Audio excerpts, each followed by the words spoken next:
Levy पहले हैरानी से उसे घूरता रहा, फिर आखिरकार उसे पहचान गया। जैस्पर ने गर्व से अपना पेट फुला लिया, जैसे साफ साफ बता रहा हो कि हाँ, सच में वही है। एक पल के लिए दोनों बस एक दूसरे को देखते रहे।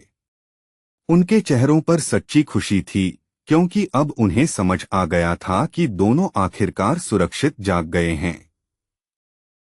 लेवी हैरानी से देखता रहा, जबकि जैस्पर खुशी खुशी उसके चारों तरफ गोल गोल उड़ रहा था और अपने ब्रांड न्यू बॉडी को बड़े गर्व से दिखा रहा था। लेवी ने समझ भरी मुस्कान के साथ अंगूठा उठाकर उसकी तारीफ की। जैस्पर की मूछें गर्व से एकदम सीधी हो गईं। उसने खुशी खुशी ये कॉम्प्लीमेंट स्वीकार किया, लेकिन जैसे ही लेवी ने कैजुअली पूछा कि क्या वो वापस ह्यूमन बन सकता है, जैस्पर अचानक जम गया। उस छोटे ड्रैगन को बढ़ते डर के साथ एहसास हुआ कि शायद अब वो कभी अपने ह्यूमन फॉर्म में लौट ही न पाए। लेवी ने सिर खुजलाया और पूछा कि अब उन्हें क्या करना चाहिए। जैस्पर ने ईमानदारी से कहा कि उसे भी नहीं पता। लेकिन अगले ही सेकंड उसका मूड पूरी तरह बदल गया। उसकी पूंछ खुशी से हिलने लगी और उसने ऐलान किया कि कम से कम अब वो हर जगह उड़ तो सकता है। कुछ समय बाद सिस्टम ने शांत स्वर में बताया कि दूसरा सैटेलाइट सफलतापूर्वक अपने ओरिजिनल बॉडी में लौट चुका है। धीरे धीरे और चुपचाप मैसेंजर ने एक बार फिर अपनी आंखें खोली। उसने अपने पंख पूरी तरह फैला दिए और एक जोरदार पुकार निकाली। उसी समय सिस्टम ने घोषणा की कि दूसरे कंपेनियन को एक रिवॉर्ड मिला है, पियर्सिंग एरोज नाम की एबिलिटी। लेवी और जैस्पर उलझन में देखते रहे, क्योंकि रूस्टर अचानक बहुत जोर से सिर हिलाने लगा। दोनों को तुरंत शक हुआ कि शायद उसे फिर से कोई बेकार स्केल ही मिल गई है। लेकिन तभी हेरल्ड के मन में एक और ख्याल आया। उसे अचानक याद आया कि लेवी ही था जिसने उसे इस अजीब दुनिया में लाया था और सबसे पहले उसे स्पेशल एबिलिटीज दी थीं। ये समझते ही हेरल्ड फिर से उत्साहित हो गया। उसने पूरे भरोसे से अपने पंख फड़फड़ाए और खुद को यकीन दिलाया कि जो कुछ अब हो रहा है वो बस फेट की एक और रहस्यमयी पुकार है। उसके बाद उसने सावधानी से अपने पंख फैलाए और आसपास ध्यान से देखने लगा। इलाके को गौर से जांचने के बाद उसने नतीजा निकाला कि हाँ, वे सच में अपने ओरिजिनल वर्ल्ड में लौट आए हैं। इसके तुरंत बाद उसने फिर गर्व से अपने पंख फैलाए और अपनी शक्ल सूरत को निहारा। आखिरकार उसने फीनिक्स का रूप लेने की क्षमता फिर से पा ली थी। ये पक्का होते ही हेरल्ड तुरंत अपनी पुरानी आदत पर लौट आया, शिकायत करना। मन ही मन उसने इस अजीब और अफरातफरी भरी दुनिया को फिर से कोसना शुरू कर दिया। पास में वो हारे हुए डीमंस जिन्हें लेवी ने कभी खत्म किया था, ऐसे लग रहे थे मानो चुपचाप रूस्टर को घूर रहे हों, जैसे जो कुछ हुआ उसका दोष उसी पर डाल रहे हों। अचानक हेरल्ड को एक जरूरी बात याद आई। उसे थियो को बुलाकर ये देखना था कि उसके घाव ठीक से भरे हैं या नहीं। अगले ही पल थियो घास पर खड़ा दिखाई दिया। मैसेंजर तुरंत खुशी से उसकी तरफ उड़ गया और उसके हाल के बारे में पूछने लगा। थियो शांति से आगे बढ़ा, लेवी और जैस्पर के पास से गुजरता हुआ। फिर बिना किसी वार्निंग के वो अचानक घुटनों के बल गिर गया और रूस्टर को कसकर गले लगा लिया, जिससे वो पूरी तरह शॉक में आ गया। हेरल्ड की आंखें एकदम फैल गईं जब उसने सामने खड़े दोनों लोगों को भी हैरानी से प्रतिक्रिया करते देखा। अचानक उसका अपना शरीर बदल गया और वो वापस ह्यूमन बन गया, जिससे देख रहे सब लोग और भी ज्यादा दंग रह गए। थियो खुलकर राहत के आंसू रोने लगा और मान लिया कि उसने तो सबसे बुरे अंजाम के लिए खुद को पहले ही तैयार कर लिया था। वो लगातार बुरी तरह से सकता रहा और इस वजह से हेरल्ड पूरी तरह स्तब्ध रह गया कि अब उसे कैसी प्रतिक्रिया देनी चाहिए। मैसेंजर वहां अजीब सी हालत में खड़ा रहा, हल्का सा कांपते हुए, और बेबस होकर अपने दोनों कंपेनियंस की तरफ ऐसे देखने लगा जैसे उनसे मदद मांग रहा हो। उसी समय मैसेंजर ने थियो में कुछ अजीब सा नोटिस किया और तुरंत उसे बीच में रोक दिया। उसने जिज्ञासा से हाथ बढ़ाया और थियो के बालों को छू लिया, जैसे उससे पूछना चाहता हो कि उसने हेयर स्टाइल कब बदल ली। लेकिन जैसे ही उसने उसे छुआ, बालों का पूरा गुच्छा एकदम निकलकर अलग हो गया और नीचे एकदम चिकना चमकता हुआ बोल्ड सिर दिखाई दे गया। हेरल्ड पूरी तरह जम गया और उस चकाचौंध भरे रिफ्लेक्शन को अविश्वास से घूरता रह गया। चमक इतनी तेज थी कि लेवी और जैस्पर दोनों को लगा काश उनके पास सनग्लासेस होते। हालात संभालने की जल्दी में मैसेंजर ने अटपटे ढंग से वो हेयर पीस फिर से थियो के हैरान सिर पर रख दिया। फिर वो ऐसे मुड़ गया जैसे कुछ हुआ ही नहीं हो, लेकिन थियो ने तुरंत पीछे से उसे पुकार लिया।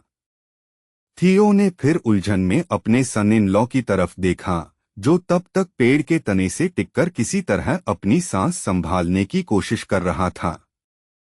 उसी पल मैसेंजर आखिरकार खुद पर काबू खो बैठा। उसने अपना पेट पकड़ लिया और इतनी जोर से हंसने लगा कि उसके चेहरे पर आंसू निकल आए। उसकी ऊंची हंसी पूरे जंगल में गूंज उठी और थियो शर्म और गुस्से में चिल्ला उठा।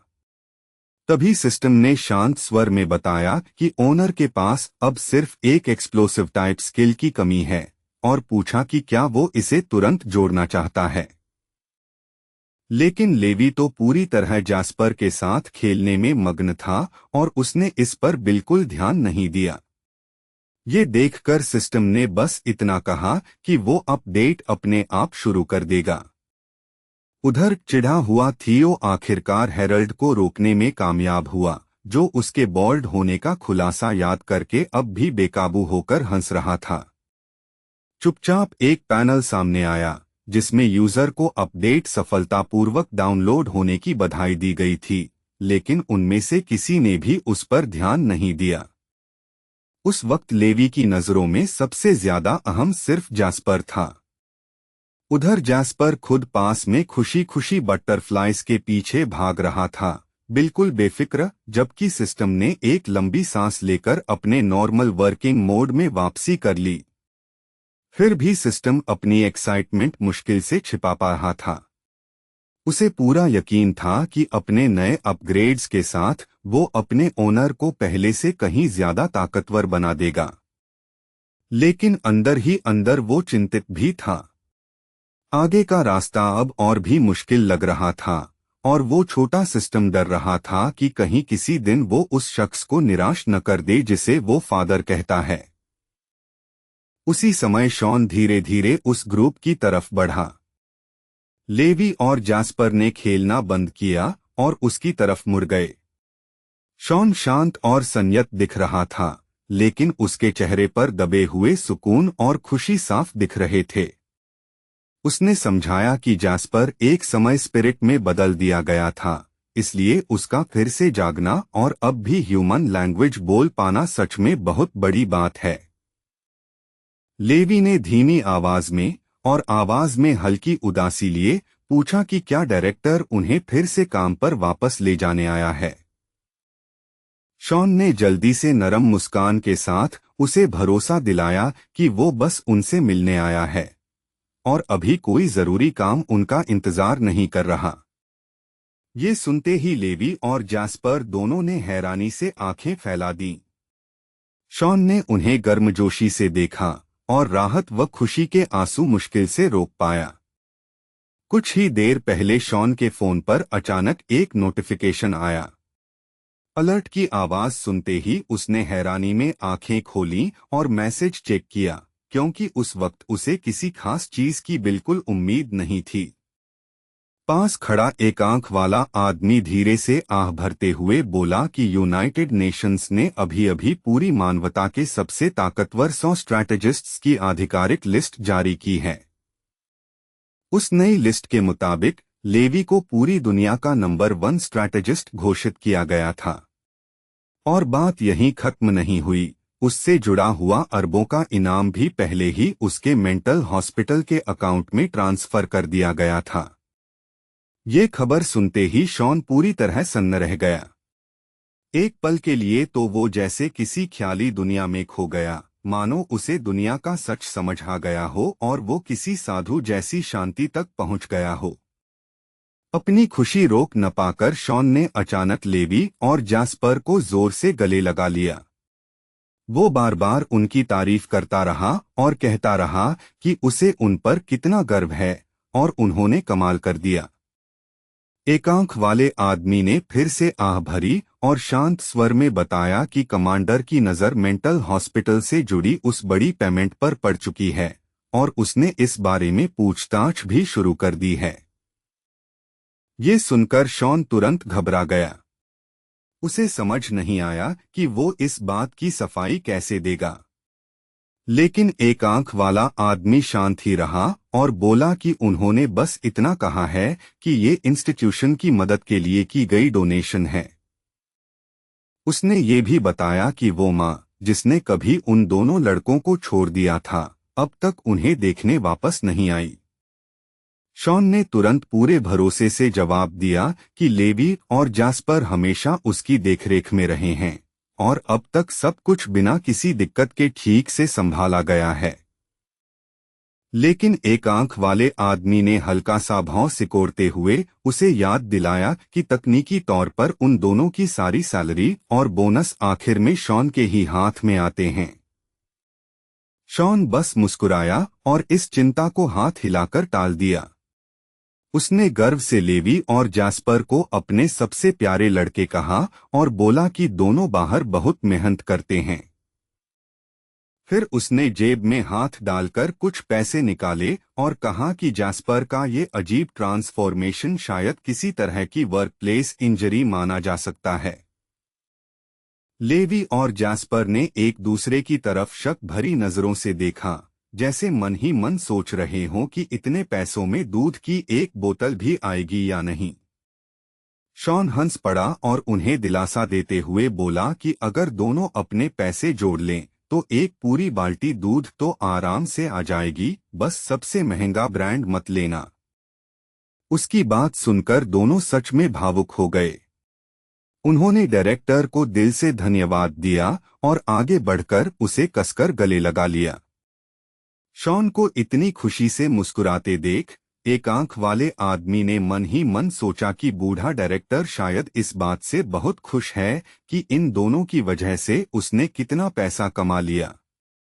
इसके बाद उसने आराम से एक सिगरेट निकाली और कहा कि इस बार 5 नेशंस का डिपार्टमेंट ताकतवर फाइटर्स को इनाम देने के मामले में सच में बहुत गंभीर हो गया है। शॉन की उत्सुक नजरों के बीच एक आंख वाले आदमी ने सिगरेट जलाई और शांत स्वर में समझाया कि आम रैंकिंग बोनस के अलावा एक खास टूर्नामेंट सिस्टम भी शुरू किया जाएगा। उसने आगे बताया कि डिपार्टमेंट चाहता है कि नीचे रैंक वाले फाइटर्स और ज्यादा मेहनत करें और टॉप रैंक्स में बैठे लोगों को चैलेंज करें। जो भी किसी रैंक फाइटर को हरा देगा वो तुरंत उसकी जगह लिस्ट में ले लेगा और उसी पोजीशन वाला रिवॉर्ड भी पा जाएगा। ये सुनते ही शॉन को एक चौंकाने वाली बात समझ आई, अगर कोई लेवी को हरा देता तो देश को 1 अरब का रिवॉर्ड देना पड़ता। लेकिन एक आंख वाले आदमी ने तुरंत उसका जोश ठंडा कर दिया। उसने बताया कि 5 नेशंस के पास असल में इतना पैसा है ही नहीं। इनाम का आधा हिस्सा गवर्नमेंट फंड्स से आता है और बाकी आधा सीधे लेवी की अपनी विनिंग्स से। इसी वजह से उसने शॉन को सलाह दी कि वो सारा पैसा इतनी जल्दी खर्च न करे और कम से कम आधा सुरक्षित रखे, अगर कभी लेवी अपनी पोजीशन हार जाए तो। माथे का पसीना पोंछते हुए शॉन ने खुद को समझाने की कोशिश की कि शायद बहुत कम लोग इतने बहादुर होंगे जो मौजूदा नंबर 1 लेवी को चैलेंज करने की हिम्मत करें। लेकिन एक आंख वाले आदमी ने ऐसे ही कैजुअली बता दिया कि लेवी को तो लगभग हर रोज चैलेंज रिक्वेस्ट्स मिल रही हैं। शॉन सदमे में उसे घूरता रह गया, जैसे यकीन ही न हो कि कोई ऐसा करने की हिम्मत भी कर सकता है। उसने जल्दी से कहा कि लेवी अभी भी उसकी साइकियाट्रिक क्लिनिक के अंदर ही रह रहा है और अब तक नॉर्मल ड्यूटी पर वापस भी नहीं गया। एक आंख वाले आदमी ने समझाया कि 5 नेशंस डिपार्टमेंट ने खास कॉम्बैट सिमुलेशन कैप्सूल्स बना लिए हैं जो किसी फाइटर की असली कॉम्बैट स्ट्रेंथ को काफी सटीक तरीके से दोबारा तैयार कर सकते हैं। टॉप 100 फाइटर्स का सारा डेटा बहुत ध्यान से रिकॉर्ड करके डिटेल्ड डिजिटल कॉम्बैट मॉडल्स में बदल दिया गया था। इन कैप्सूल्स की मदद से कोई भी नेशनल एजेंसी के जरिए एप्लीकेशन दे सकता था, डिवाइस में जा सकता था और रैंक्ड फाइटर के डिजिटल वर्जन से लड़ सकता था। एक आंख वाले आदमी ने ये भी बताया कि बस पिछली रात डायागो के एक नेशनल फाइटर ने 100th रैंक वाले फाइटर की डिजिटल कॉपी को हरा दिया था और 1 घंटे के अंदर ही उसे नोटिफिकेशन भी मिल गया था। उस मैसेज में साफ लिखा था कि दिन खत्म होने से पहले सिमुलेशन कैप्सूल के जरिए एक ऑफिशियल रियल मैच करवाना जरूरी है। शॉन तुरंत उत्सुक होकर आगे झुका और पूछा कि फिर उस लड़ाई का नतीजा क्या निकला। एक आंख वाले आदमी ने शांत स्वर में जवाब दिया कि चैलेंजर असली लड़ाई हार गया था और उसे पहले मिला हुआ रिवॉर्ड का आधा हिस्सा वापस भी करना पड़ा। और जैसा निकला, उसे जो रकम लौटानी पड़ी वो ठीक 5 लाख थी। इसके बाद शॉन ने उलझन में पूछा कि उस आदमी को उस मामले की इतनी छोटी छोटी बातें तक कैसे पता हैं। एक आंख वाले आदमी ने शांतिपूर्वक बताया कि रैंकिंग लिस्ट में पहले 100 पोजीशन पर जो आदमी था वो असल में वही खुद था। ये बात निकलते ही कमरे में कुछ पल के लिए बेहद अजीब और भारी खामोशी छा गई। उसका मन हल्का करने के लिए शॉन ने कहा कि भले ही वो अपनी पोजीशन हार गया, लेकिन फिर भी उसने सिर्फ कुछ ही दिनों में 5 लाख कमा लिए। उसने मजाक में पूछा कि क्या ये नतीजा उसे संतुष्ट करता है, लेकिन एक आंख वाले आदमी ने चिढ़कर बस हाथ हिलाया और शॉन को दफा होने को कहा। उसने उसे याद दिलाया कि 100th पोजीशन का ऑफिशियल रिवॉर्ड असल में 10 लाख था। ये सुनकर शॉन के चेहरे पर हल्की सी मुस्कान आ गई। फिर एक आंख वाला आदमी आगे रिवॉर्ड्स गिनाने लगा। 99th रैंक वाले फाइटर को 20 लाख मिलते थे, जबकि नंबर 1 पोजीशन पर पूरा 1 अरब का इनाम था। शॉन ने तुरंत दिमाग में हिसाब लगाना शुरू कर दिया। वो सोचने लगा कि अगर कोई 99 और 98 रैंक वालों को हरा दे तो वो एक एक करके 10 लाख, 20 लाख और 30 लाख तक कमा सकता है। अचानक वो ठिठक गया जब उसे एहसास हुआ कि सिस्टम सच में बिल्कुल ऐसे ही काम करता है। फिर भी एक आंख वाले आदमी ने जोड़ा कि 40th रैंक के ऊपर वाले बहुत कम फाइटर्स आसान अपोनेंट होते हैं। उसके बाद आने वाले लगभग सभी लोग नेशनल लेवल फाइटर माने जाते थे। उसने समझाया कि जैसे ही कोई मैच हारता है, उसकी रैंक तुरंत बदल दी जाती है। उस वक्त उसके चेहरे पर हल्की सी शर्मिंदगी थी, जैसे उसे लग रहा हो कि इतनी बदकिस्मती सिर्फ उसी के साथ हुई है। शॉन ने ईमानदारी से उसका हौसला बढ़ाने की कोशिश की और कहा कि लंगो स्पेशल फोर्सेस के अंदर भी नेशनल लेवल फाइटर्स सिर्फ 40 से थोड़ा ज्यादा ही हैं। एक आंख वाले आदमी ने सिर के पीछे हाथ खुजाया और झुंझलाकर बड़बड़ाया कि अगर उसका हार्ट ड्रैगन घायल न होता तो वो इतनी आसानी से कभी नहीं हारता। शॉन ने सोचते हुए सिर हिलाया और कहा कि अब बेसिकली डिपार्टमेंट के अंदर ऑफिशियल पोजीशन रखने वाला कोई भी स्ट्रॉन्ग फाइटर ड्यूअल के लिए चैलेंज किया जा सकता है। एक आंख वाले आदमी ने इसकी पुष्टि की और बताया कि डिपार्टमेंट के जवान फाइटर्स तो लगभग हर दिन चैलेंज रिक्वेस्ट्स भेज ही रहे हैं। ये सुनते ही शॉन की आंखों में अचानक उत्साह की चमक उभर आई। फिर वो वापस मौजूदा पल में लौटा और उसने धीरे से लेवी और जैस्पर के कंधों पर अपने हाथ रखे। उसने मन ही मन सोचा कि जैस्पर उस दुष्ट क्रीचर की क्रूर चालों की वजह से कभी अपने ह्यूमन फॉर्म में लौट ही नहीं पाया। अचानक जोरदार हंसी की आवाज ने सन्नाटा तोड़ दिया। वो आवाज मैसेंजर की थी, जो पेट पकड़कर बेकाबू होकर हंस रहा था और कह रहा था कि अब बस रुकने ही वाला है। लेकिन अगले ही पल उसकी रीढ़ में ठंडी सिहरन दौड़ गई। पीछे मुड़कर देखते ही हेरल्ड ने नोटिस किया कि डायरेक्टर शॉन के पीछे से एक गहरी काली ऑरा धीरे धीरे फैल रही है। उसी समय एक आदमी हंसते हुए एलिवेटर से बाहर निकला। घमंडी अंदाज में उसने जोर से कहा कि लंगो के नेशनल रैंक फाइटर्स कमजोर हैं। पास खड़े एक रिसर्चर ने कहा कि उसे जल्द ही ऑफिशियल चैलेंज नोटिफिकेशन मिल जाएगा, लेकिन वो झुंझलाकर बोला कि उसका नाम तो अभी अभी रैंकिंग्स में जोड़ा गया है। लेकिन उसे बताया गया कि लंगो के एक फाइटर ने सिर्फ 5 मिनट पहले ही उसके अंडरस्टडी को हरा दिया है और सिस्टम के मुताबिक उसे कल से पहले खुद मैच के लिए हाजिर होना पड़ेगा। ये सुनकर उस आदमी ने तिरस्कार से हंसते हुए कहा कि डिजिटल अवतार और असली कॉम्बैट एबिलिटी में जमीन आसमान का फर्क होता है, इसलिए उसे लंगो फाइटर्स से डरने की कोई जरूरत नहीं। उधर हेरल्ड ने नोटिफिकेशन को ध्यान से देखा और धीरे से बड़बड़ाया कि ये तो वही कॉम्बैट सिमुलेशन कैप्सूल मॉड्यूल है जिसके बारे में उसने पहले सुना था। उस एडवांस्ड डिवाइस की मदद से अब उन ह्यूमन फाइटर्स के खिलाफ असली लड़ाइयां करवाई जा सकती थीं, जो ऑफिशियल नेशनल लेवल रैंकिंग्स रखते थे। इसी बीच शॉन ने धैर्य से समझाया कि मौजूदा टॉप 100 लिस्ट दुनिया के सबसे ताकतवर 100 फाइटर्स को दिखाती है। जो भी इनसे असली लड़ाई करेगा और रैंकिंग्स को चैलेंज करेगा, वो दबाव और एक्सपीरियंस से लड़ते लड़ते और मजबूत होता जाएगा।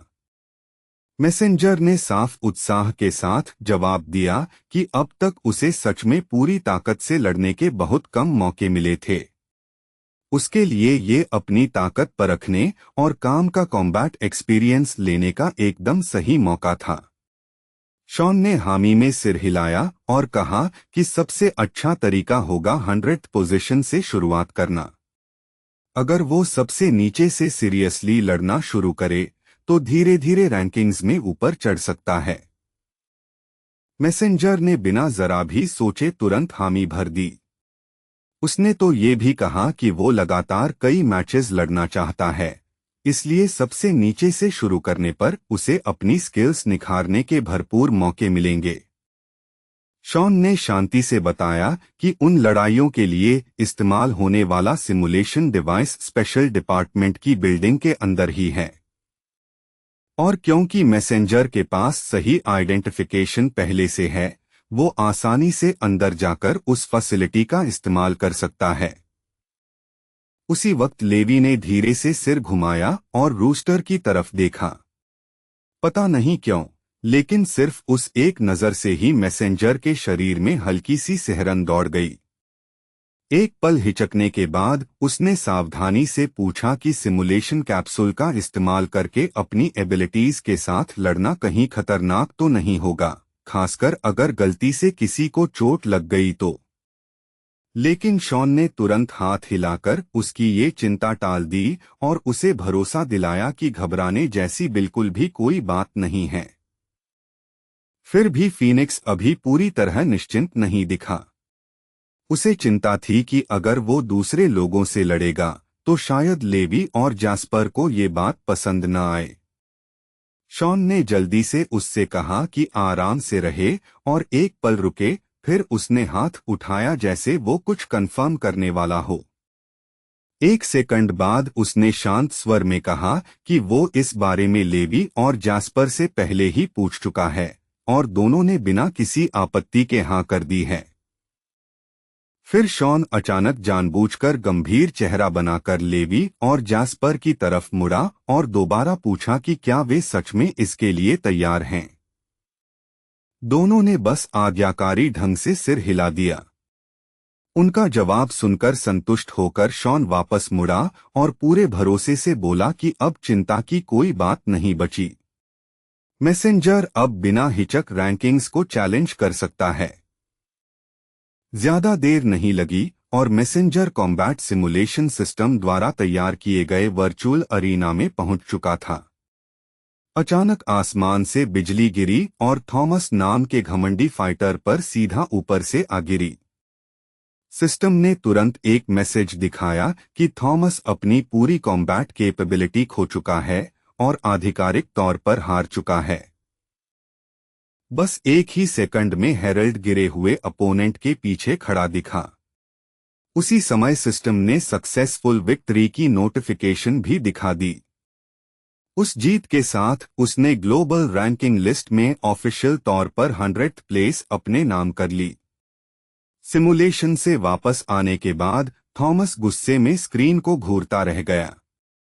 उसे समझ ही नहीं आ रहा था कि लानगो का कोई फाइटर इतनी जबरदस्त ताकत कैसे रख सकता है।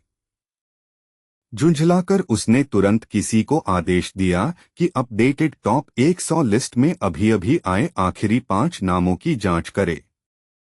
लेकिन जब उसने देखा कि वहां विनर के रूप में जो नाम दर्ज है वो असल में सिर्फ एक पेट है, तो वो पूरी तरह सन्न रह गया। तभी थॉमस को समझ आया कि उसे लानगो के पेट ने हराया है। इसी बीच कहानी एक लक्जरी अपार्टमेंट में पहुंची, जहां किसी का फोन लगातार इनकमिंग नोटिफिकेशंस से बिना रुके वाइब्रेट कर रहा था। एक के बाद एक मैसेज 99th रैंक वाले फाइटर को बता रहे थे कि उसकी डिजिटल कॉपी को लानगो के एक चैलेंजर ने हरा दिया है और उसे कल तक खुद सामने आना होगा। कुछ ही देर बाद बिल्कुल यही नोटिफिकेशन 98th पोजीशन वाले फाइटर के पास भी पहुंच गई।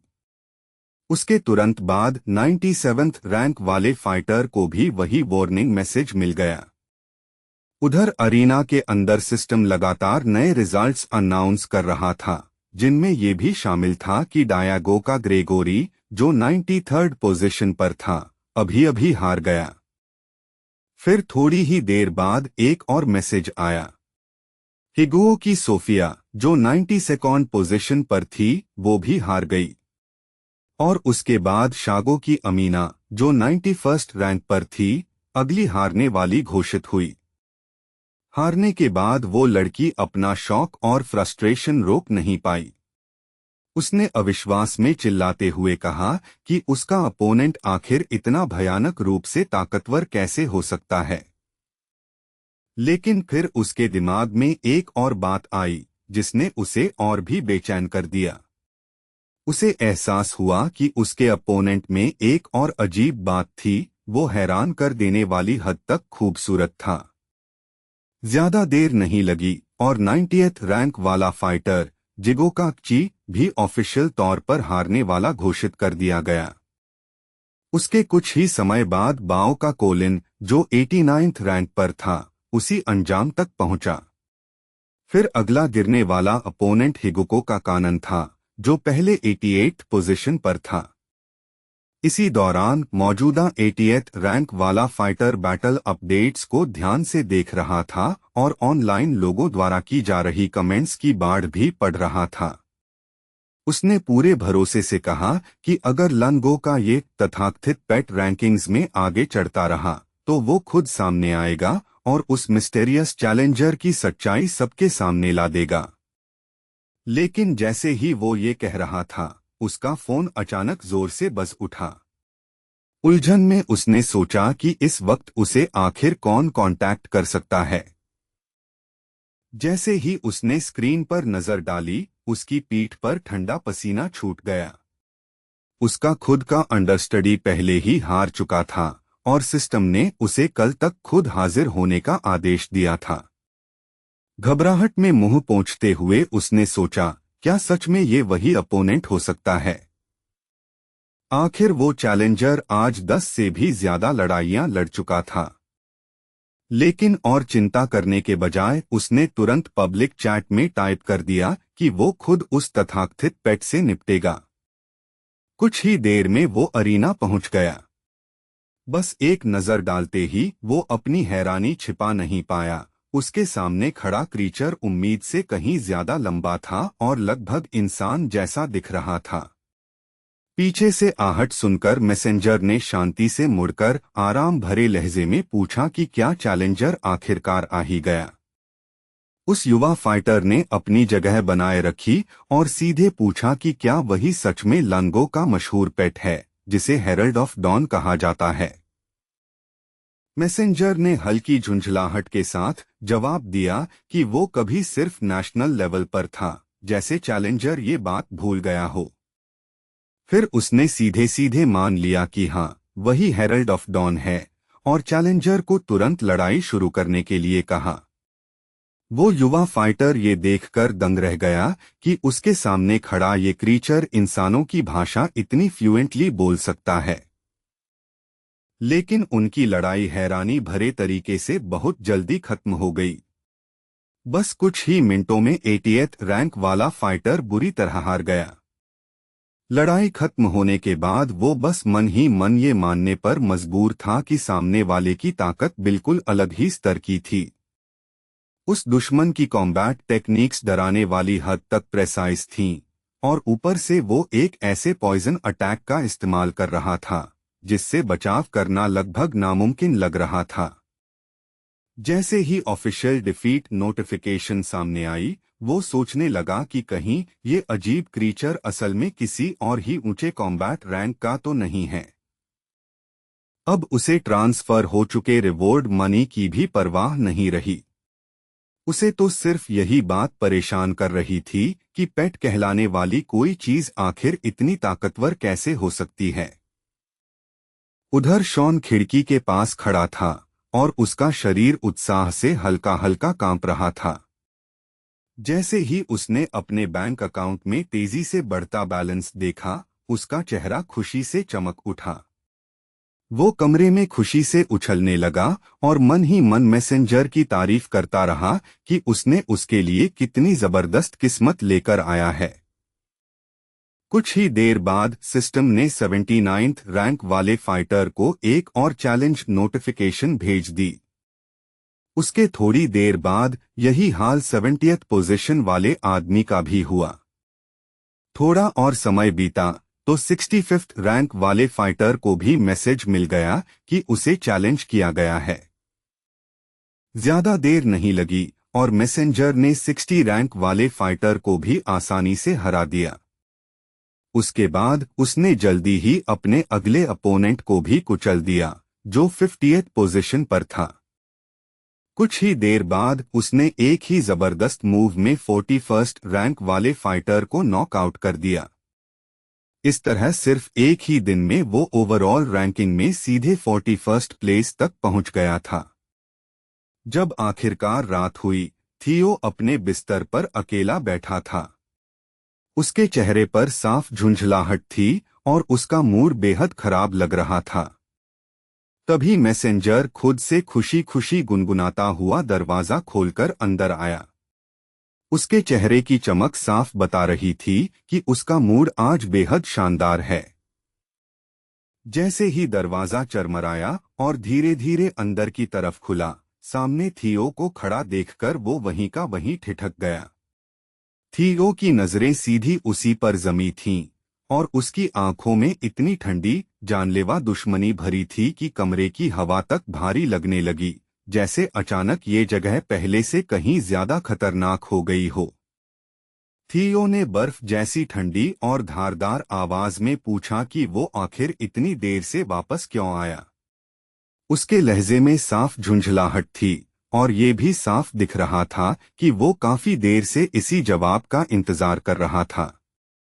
फिर उसने कहा कि वो बहुत देर से वहीं बैठा उसका इंतजार कर रहा था। इतनी लंबी देर तक बैठे बैठे वो सो भी नहीं पाया और अब उसका सब्र साफ तौर पर टूट चुका था। आखिर में थियो ने सख्त और बिल्कुल न झुकने वाले चेहरे के साथ कहा कि उसका ब्रदर इन लॉ अभी के अभी उससे माफी मांगे। उसके लिए न कोई बहाना चलता था, न कोई देरी, उसे अभी माफी चाहिए थी। ठीक उसी वक्त मैसेंजर वहीं जड़ होकर खड़ा रह गया। वो थियो को ऐसे देख रहा था जैसे उसके दिमाग में अभी अभी कोई अजीब बात आ गई हो। उसके दिमाग में अचानक एक बहुत ही बदकिस्मत सी तस्वीर उभरी, थियो का पूरा चमचमाता गंजा सिर जो रोशनी में चमक रहा था। ये ख्याल इतना बेतुका था कि उसे तुरंत अपना मुंह ढकना पड़ा ताकि वो जोर से हंस न पड़े। लेकिन उसे छुपाने की उसकी कोशिश खुद बहुत संदिग्ध लग रही थी। उसके कंधे हिलने लगे और पूरी कोशिश के बावजूद उससे हंसी निकल ही गई। बस वही एक हंसी थियो को पूरी तरह गुस्से में धकेलने के लिए काफी थी। जैसे ही उसे समझ आया कि मामला अब सच में गंभीर हो गया है, मैसेंजर ने फौरन हंसना बंद कर दिया। वो सीधा खड़ा हुआ और जल्दी से माफी मांग ली। लेकिन सॉरी बोलने के बाद भी उसे लगा कि सिर्फ इतनी बात काफी नहीं होगी। इसलिए उसने तुरंत ये भी जोड़ दिया कि गलती पूरी तरह उसकी थी और उसे ऐसा बर्ताव नहीं करना चाहिए था। ये सच्ची बात सुनते ही थियो का चेहरा लगभग तुरंत नरम पड़ गया और उसने शांत स्वर में कहा कि वो उसे माफ कर देगा। असल में ये सब कहते वक्त मैसेंजर मेज के नीचे चुपके से अपनी ही टांग को जितना जोर से हो सकता था उतना नोच रहा था ताकि दर्द की वजह से उसे दोबारा हंसी न आए। जब हेरल्ड की जीतों का जश्न मनाने वाला पहला आधिकारिक दिन आया, तब ट्रेसी ने तय किया कि अब वन आइड ऑफिसर से गंभीर बात करने का समय आ गया है। ठंडी और बिल्कुल माफ न करने वाली नजरों से उसे देखते हुए उसने सीधा पूछा कि आखिर सबसे पहले उसकी एप्लीकेशन किसने अप्रूव की थी। वन आइड मैन घबराकर हकलाने लगा जब वो खुद को समझाने की कोशिश कर रहा था। उसने कहा कि उसने सही आईडी जमा की थी, हर जरूरी प्रोसीजर फॉलो किया था और रिक्वेस्ट को सिस्टम ने अपने आप अप्रूव किया था, बीच में किसी ने दखल नहीं दिया। उसने ये भी पक्का किया कि हेरल्ड के कॉन्टिनेंटल रैंक पर पहुंचने के बाद कमांडर पहले ही आदेश दे चुका था कि उस पर ध्यान से नजर रखी जाए और उसकी मौजूदगी का ऑनलाइन कहीं जिक्र न हो। लेकिन ट्रेसी ने तुरंत उस सफाई को खारिज कर दिया। उसने तीखे अंदाज में याद दिलाया कि आज हेरल्ड क्वालिफाई कर चुका है और लगातार 10 लड़ाइयां जीत चुका है, जिसकी वजह से इंटरनेशनल कम्युनिटी का भारी ध्यान उस पर आ गया है। सख्त लहजे में उसने आदेश दिया कि अगर अगले दिन कोई नई एप्लीकेशन आए तो उसे किसी भी हालत में अप्रूव नहीं किया जाएगा। वन आइड ऑफिसर बार बार सिर हिलाकर कहता रहा कि वो स्थिति की गंभीरता पूरी तरह समझता है। लेकिन अगले ही दिन हेरल्ड ने रैंकिंग सिस्टम के अंदर फिर एक नया चैलेंज जारी कर दिया। ये देखते ही ट्रेसी का चेहरा डरावनी ठंडक से भर गया। उसकी आंखों में साफ किलिंग इंटेंट था और उसने पूछा कि नई एप्लीकेशन फिर कैसे अप्रूव हो गई, जिसकी वजह से हेरल्ड सीधा 91 सेंट प्लेस से 41 सेंट तक पहुंच गया। वन आइड मैन ने फिर वही पुरानी सफाई दोहरा दी। उसका कहना था कि सब कुछ सिस्टम ने अपने आप अप्रूव किया था और उसमें उसका खुद का कोई हाथ नहीं था। फिर ट्रेसी ने अचानक उससे पूछा कि वो उस दिन डिपार्टमेंट में कितने बजे पहुंचा था। वन आइड ऑफिसर ने शांत स्वर में जवाब दिया कि वो ठीक शाम 5 बजे आया था। फिर ट्रेसी ने चुपचाप अपना फोन खोला और समय देखा। उसने कहा कि अभी 6 बजने में 5 मिनट बाकी हैं, यानी ऑफिशियल वर्क डे खत्म होने से पहले उसके पास सिर्फ 5 मिनट बचे हैं। जैसे ही उसने सुना कि वे लोग उसकी शिकायत सुपरवाइजरी ग्रुप तक पहुंचाने वाले हैं, वन आइड मैन तुरंत घबरा गया। वो फौरन दोबारा माफी मांगने लगा और बेताबी से एक और मौका देने की भीख मांगने लगा। आखिर में ट्रेसी ने अनिच्छा से थोड़ी दया दिखाई। उसने कॉल काट दी, फोन को मेज पर पटका और खतरनाक रूप से शांत आवाज में एक्सप्लेनेशन मांगा। इतने भारी दबाव में आखिर वन आइड मैन ने सच कबूल कर लिया। उसने मान लिया कि पिछली शाम शॉन ने उसे बहुत महंगी वाइन की एक बोतल पिलाई थी। उसके लिए ऐसी दरियादिली बेहद दुर्लभ थी। अंदर ही अंदर वो जानता था कि अगर उसने ये मौका जाने दिया तो शायद जिंदगी भर उसे फिर कभी ऐसा अनुभव नहीं मिलेगा। ये कॉन्फेशन सुनते ही ट्रेसी आग बबूला हो गई। उसने उस पर चिल्लाते हुए पूछा कि क्या उसने कभी सोचा भी था कि शॉन के पास इतनी बेहूदे महंगे वाइन खरीदने के पैसे आखिर आए कहां से। आखिर शॉन का अकाउंट एक साइकियाट्रिक हॉस्पिटल के नाम पर रजिस्टर्ड था और उसकी हर एक लड़ाई कम से कम कई मिलियन लेकर आ रही थी। जैसे ही उसे समझ आया कि शॉन ने उसे बस बहला फुसलाकर इस्तेमाल किया है, वन आइड मैन बुरी तरह गुस्से में आ गया। उसी पल उसने तय कर लिया कि चाहे कुछ भी करना पड़े, इन लड़ाइयों को रोकना ही होगा। ट्रेसी ने बस लाचार होकर आह भरी और कहा कि अगर कल तक हेरल्ड को नहीं रोका गया तो इंटरनेशनल कम्युनिटी हरगिज चुप नहीं बैठेगी। उसने उसे याद दिलाया कि टॉप 40 पोजीशंस पर आम तौर पर कॉन्टिनेंटल रैंक वाले फाइटर्स ही होते हैं, लेकिन अब नेशनल रैंक का एक क्रीचर ही पूरी दुनिया का ध्यान खींच चुका है। अगर इंटरनेशनल कम्युनिटी को हेरल्ड की असली हालत पता चल गई तो नतीजे पूरी तरह अनप्रेडिक्टेबल हो सकते हैं।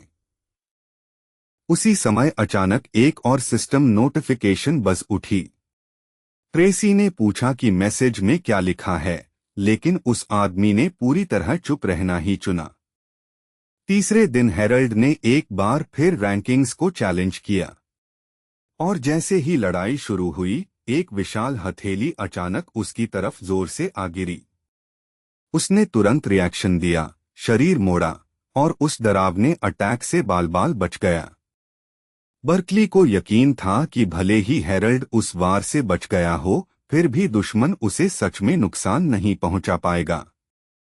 लेकिन ताकत का फर्क उसकी सोच से कहीं ज्यादा बड़ा निकला। सिर्फ एक सेकंड बाद ही हेरल्ड विस्फोटक ताकत के साथ आगे झपटा, जैसे कोई बेकाबू सांड पूरी रफ्तार से दौड़ रहा हो। उस डरावनी रफ्तार को देखकर बर्कली तुरंत डिफेंसिव स्टांस में आ गया ताकि आने वाले अटैक को रोक सके। लेकिन अगले ही पल उसे खालिस डर के साथ समझ आ गया कि ताकत का अंतर बहुत ज्यादा है। वो चाहे जितनी कोशिश कर ले, उस भयानक वार को रोक ही नहीं सकता था। नतीजा ये हुआ कि बर्कली का संतुलन पूरी तरह बिगड़ गया। उसके पैर फिसले, उसकी गार्ड टूट गई और उसकी पूरी डिफेंस एक पल में बिखर गई। तुरंत सिस्टम ने अनाउंस कर दिया कि वो लड़ाई हार चुका है। एक बार फिर मैसेंजर को बधाइयां मिली और वो रैंकिंग्स में और ऊपर चढ़कर 40th प्लेस तक पहुंच गया। 38th रैंक वाली लड़की अपनी हार के बाद बस ईमानदारी से यही मान पाई कि ये तथाकथित पेट हैरान कर देने वाला ताकतवर है। यहां तक कि 35th रैंक वाला फाइटर भी अपनी हैरानी छुपा नहीं पाया। उसने आह भरते हुए कहा कि किसी क्रीचर को इस स्तर तक विकसित होते देखना सच में अविश्वसनीय है। यहां तक कि 3rd प्लेस पर बैठे फाइटर ने भी मान लिया कि अब साफ समझ आता है कि ये मिस्टेरियस पेट पूरी दुनिया में इतनी गर्म चर्चा का विषय क्यों बन गया है। कुछ समय बाद 25th रैंक वाला प्लेयर भी लड़ाई में हार गया। हारी हुई लड़की उलझन में बोली कि उसे समझ नहीं आता, उसके अंदर से लगातार इतनी अशुभ और बेचैन कर देने वाली फीलिंग क्यों निकलती रहती है। 20th रैंक वाला आदमी भी इस लड़ाई से हिल गया था। बैटल के दौरान उसने साफ महसूस किया था कि हेरल्ड के अंदर कहीं गहराई में एक अंधेरी और अजीब ऑरा छिपी हुई है। यहां तक कि 15th पोजीशन पर बैठी युवा लड़की भी गहरी सोच में पड़ गई। उसने चुपचाप कहा कि उसकी टेक्निक्स अजीब तरह से डीमंस की एबिलिटीज जैसी लग रही हैं। अगले ही सेकंड हेरल्ड ने निर्णायक रफ्तार से अपनी ब्लेड घुमाई और लड़ाई को उसी पल खत्म कर दिया। बाद में 11th रैंक वाले फाइटर ने इस बैटल पर ध्यान से सोचा। आखिर में उसने यही निष्कर्ष निकाला कि कोई डीमन इतने सारे अलग अलग टेक्निक्स रख ही नहीं सकता। आखिरकार सब एक ही नतीजे पर पहुंचे, उसके चारों तरफ अंधेरी ऑरा जरूर थी, लेकिन हेरल्ड सच में बुरा नहीं था। कुछ ही देर बाद विवियन बैटलफील्ड में उतरी और उसने अपनी शील्ड उठा ली। यहाँ तक कि वो भी अपनी हैरानी छुपा नहीं पाई और उसने माना कि अब उसे समझ आता है कि उसके बारे में इतनी बहस और शक क्यों हो रहा है। ये साफ था कि वो पहले के मुकाबले बहुत ज्यादा ताकतवर हो चुका था। जैसे ही हेरल्ड ने उसके चारों तरफ फैलती हुई उस जानी पहचानी लाइफ एनर्जी को महसूस किया, उसे तुरंत एहसास हो गया कि ये एबिलिटी उसे अजीब तरह से जानी पहचानी लग रही है। ठीक उसी पल उसकी पीठ के पीछे अचानक एक अंधेरा टेंटेकल उभरा और डरावनी रफ्तार से उसकी तरफ वार कर बैठा। हालांकि वो वक्त रहते उससे बच गया, लेकिन उसने चुपचाप मान लिया कि ये सच में बहुत खतरनाक था। उसे साफ याद था कि पहले भी ऐसा ही एक बार उसे भेद चुका था और उसके बाद वाला पॉइजन बेहद ताकतवर था। विवियन ने ईमानदारी से बताया कि ये एबिलिटी उसके भाई की है। उनके खास कनेक्शन की वजह से उसका शरीर अपने आप उसकी सारी सीखी हुई स्किल्स को इनहेरिट करके इस्तेमाल कर सकता है। ये एक्सप्लेनेशन सुनकर मैसेंजर ने धीरे से एक लंबी और थोड़ी सुस्त सी आह भरी। उसने कहा कि अब समझना आसान है कि स्ट्रैटेजिक रैंकिंग्स में वो टॉप 10 में क्यों है। इतनी खुली छेड़छाड़ के सामने भी लड़की ने बिना बहस किए बस चुपचाप सिर हिला दिया। उसके तुरंत बाद उसने अपनी ताकतवर टेक्निक डेड थॉर्न्स एक्टिवेट कर दी। ये देखकर मैसेंजर बेहद उत्साहित हो गया, क्योंकि वो बहुत लंबे समय से इसी पल का इंतजार कर रहा था।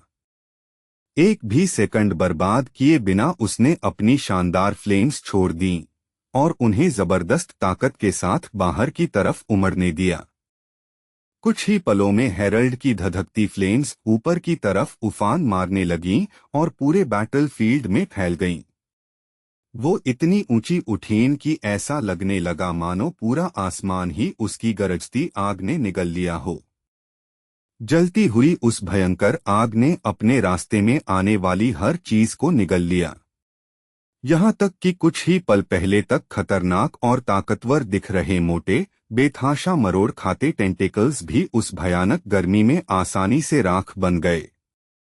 विवियन ने तुरंत फैलती हुई फ्लेम्स को रोकने की कोशिश की। उसने अपनी ताकत से उन्हें दबाने और बुझाने की कोशिश की, लेकिन बहुत जल्दी उसे समझ आ गया कि ये काम उसकी क्षमता से काफी बाहर है। आखिर में उसके पास पीछे हटने के अलावा कोई रास्ता नहीं बचा और वो नीचे जमीन पर आ गिरी।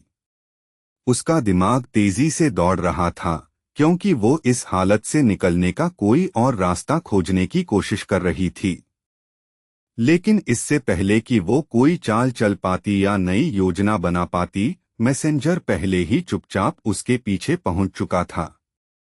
वो पूरे सुकून और भरोसे के साथ उसके करीब आया, हल्का सा हंसा और आराम से कह दिया कि विवियन ये लड़ाई पहले ही हार चुकी है। उसे रिएक्ट करने का जरा भी मौका दिए बिना उसने अपनी ब्लेड उठाई और एक तेज वार में नीचे उतार दी और उसी के साथ लड़ाई खत्म कर दी। जैसे ही वो बैटलफील्ड पर गिर पड़ी, सिस्टम ने तुरंत अपना फैसला सुना दिया और ऑफिशियल तौर पर घोषित कर दिया कि वो हार चुकी है। एक और जीत लेने के बाद हेरल्ड ने शांति से सोचा कि अगला अपोनेंट इस फाइट में आखिर कैसी अजीब या ताकतवर टेक्निक्स लेकर आएगा। जल्द ही जिस चैलेंजर का वो इंतजार कर रहा था, वो सामने आ गया। आते ही उसने सोल सॉन्ग नाम की एक रहस्यमयी टेक्निक इस्तेमाल की और साथ में उठती हुई पानी की एक विशाल दीवार बुला ली। अचानक हेरल्ड के ठीक सामने एक आसमान छूती लहर खड़ी हो गई, जो ऐसे आगे बढ़ रही थी जैसे कोई छोटा समंदर अपने रास्ते की हर चीज को कुचल देना चाहता हो। लेकिन हेरल्ड पूरी तरह शांत रहा। उसने बस एक हल्की सी फुफकार छोड़ी, फिर मुंह खोलकर ब्लेजिंग ट्रू सोलर फायर उगल दी और उस उग्र आग को सीधे सामने बढ़ते पानी की तरफ छोड़ दिया। वो पहले भी इसी तरीके से कई दुश्मनों को हरा चुका था और जैसा उसने सोचा था, फ्लेम्स ने बहुत जल्दी उस अटैक को दबा दिया। उसके थोड़ी देर बाद सिस्टम ने फिर एक बार उसकी जीत अनाउंस कर दी। उसी पल उसका हारा हुआ अपोनेंट आखिर समझ गया कि इंटरनेट पर हेरल्ड को लेकर जो भी रूमर्स फैल रहे थे वो जरा भी बढ़ा चढ़ाकर नहीं कहे गए थे। यहाँ तक कि 8th रैंक वाला फाइटर भी ये मानने से खुद को रोक नहीं पाया कि ये तथाकथित पेट डरावनी हद तक डीमन जैसा बर्ताव करता है।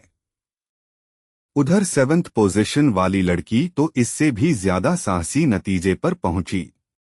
उसके हिसाब से हेरल्ड की ताकत शायद उसी रैंक के डीमंस से भी ज्यादा हो सकती है।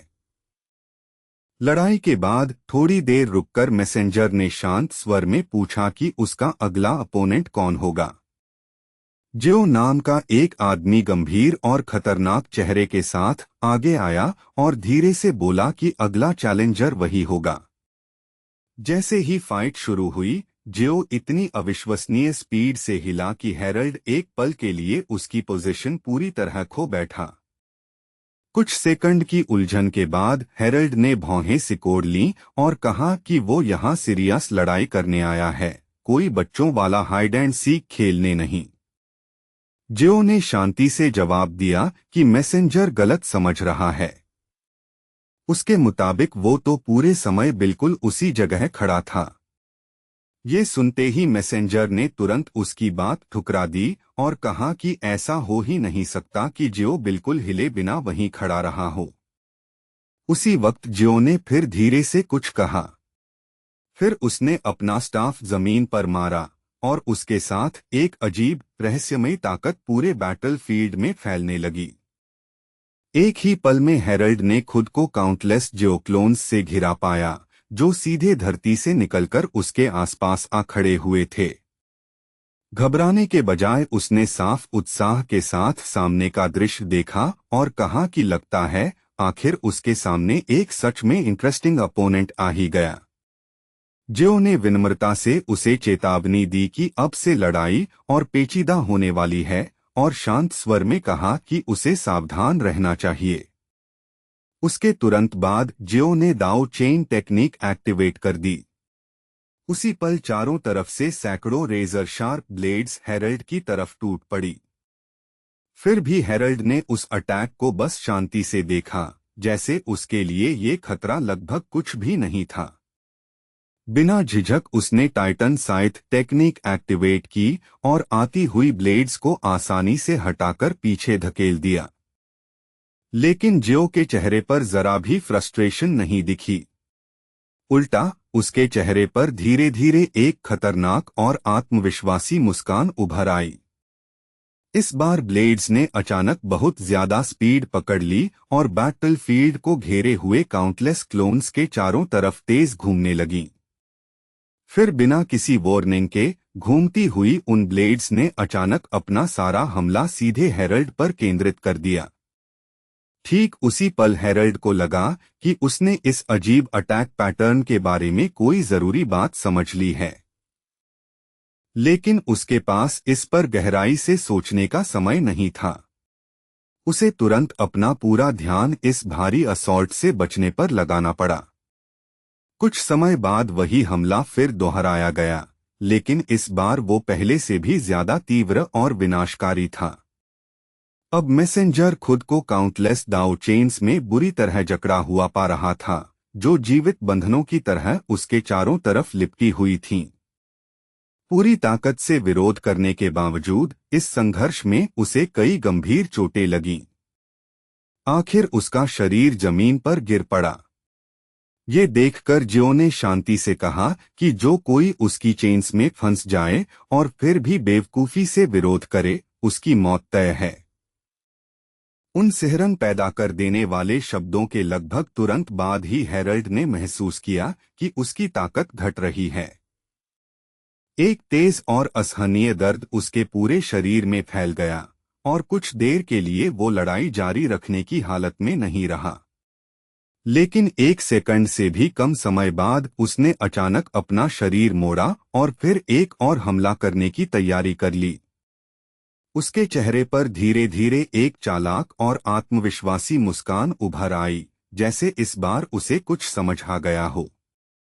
उधर जियो बस चुपचाप खड़ा रहा और ध्यान से देखता रहा कि उसका अपोनेंट फिर से उसकी तरफ बढ़ रहा है।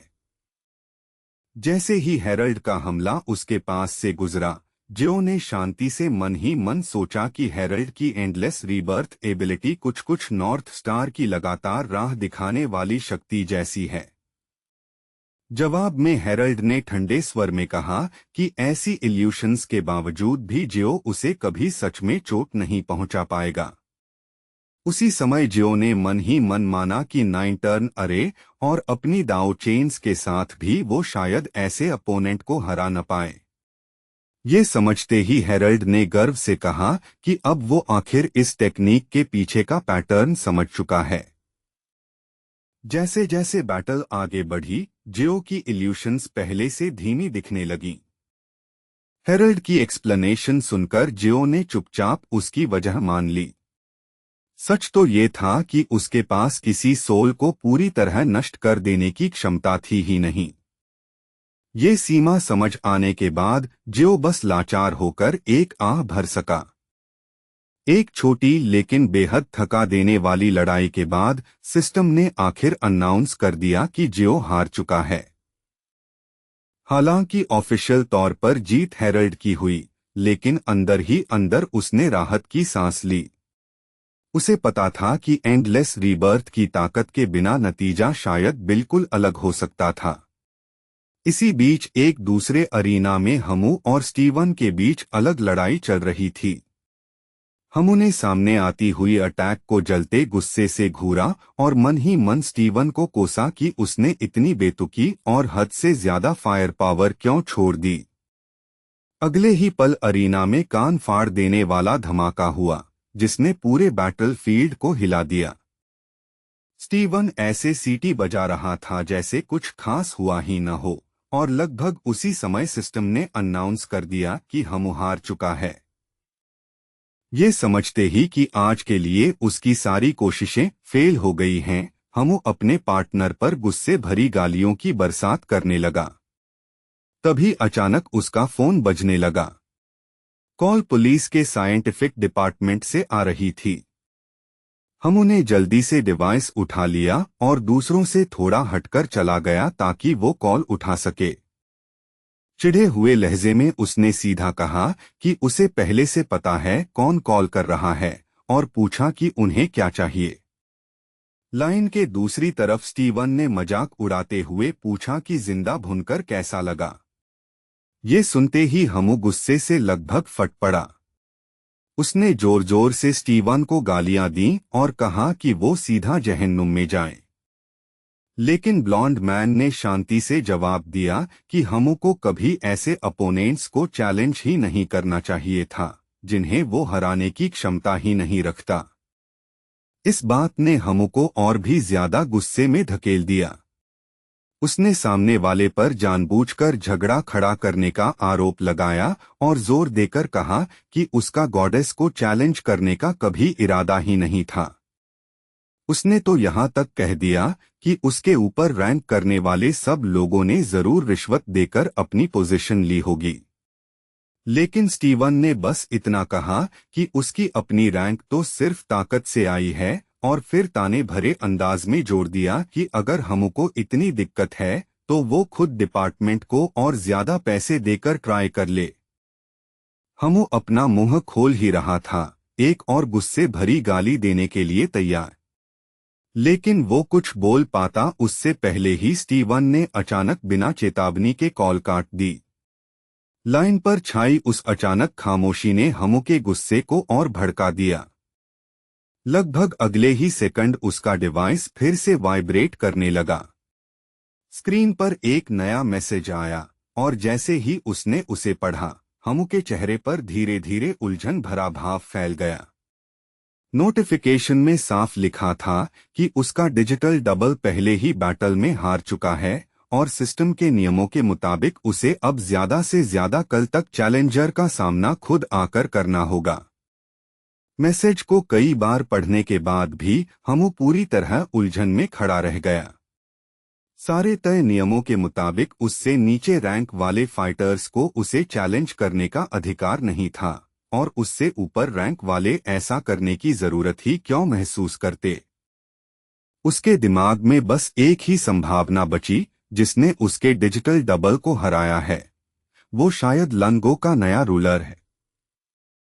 लेकिन जितना ज्यादा वो इस बारे में सोचता गया, उतना ही ये बात उसे नामुमकिन लगने लगी। अगर ऐसा सच में होता, तो इसका मतलब होता कि लंगो के पास एक ही समय में दो रूलर्स हैं। हमू जितना ज्यादा इस अजीब संभावना पर सोचता गया, उतना ही उसे लगने लगा कि इस पूरे मामले में कुछ बहुत गलत है। आखिर में उसने तय किया कि सच जानने का बस एक ही तरीका है। चाहे जो भी चल रहा हो, उसे अपनी आंखों से देखना ही पड़ेगा। ये सोचकर हमू मुड़ा और सीधा कैप्सूल की तरफ चल पड़ा, ताकि सब कुछ खुद जाकर जांच सके।